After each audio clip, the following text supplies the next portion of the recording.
Ano kayang gagawin lang dyan sa karne na yan, mga viewers ko? Ayan, oh. Yung ribs.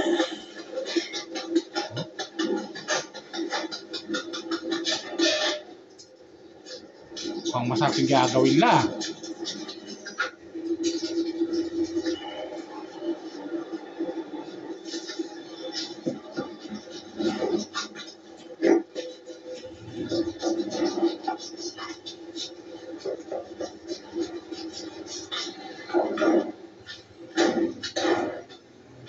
Hindi pa tapos lutuin, mga viewers ko, ha. Pero mukhang masarap na lulutuin nila. Sa karne pa lang, sariwang sariwa. Matatakam na kayo, mga viewers ko. Karning baboy yan. Pwede gawin ito sa bahay. Diyan kayo sa bahay, pwede gawin yan. Ganito luto. Panoorin nyo mga viewers ko. Para kahit paano meron tayong kunting kaalaman.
So, ayan, mga viewers ko.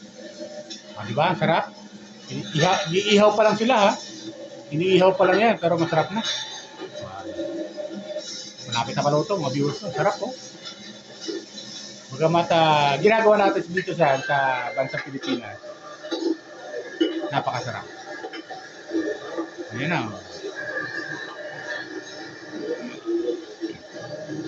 Parang samyong. Korean samyong, mga viewers ko. Parang ganun, di ba? Ayan.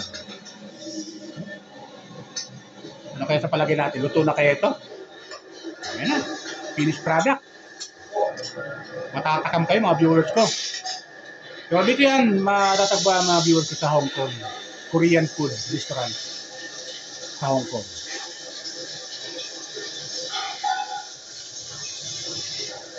Pero dahil sa Pilipinas, may mga Korean food tayo. Ayan, may hilaw-hilaw pa mga viewers ko. Ayan, o. O, diba? May hilaw-hilaw pa. So, hindi pa siya totally luto. O, ayan, o.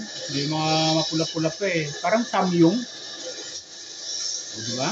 Pero ganun pa ba? Matatakam ka rin, mga viewers ko eh. O. May kapa pala. Another cook. So, lulutuin mo na yan dyan sa parang samyong, mga viewers ko. Ayan, o.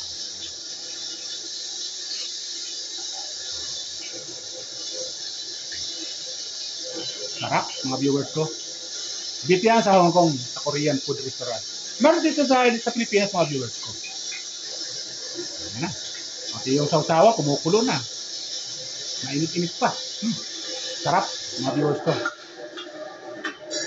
Ayan, kaya na tayo. Wow! Delicious! Oh, wow!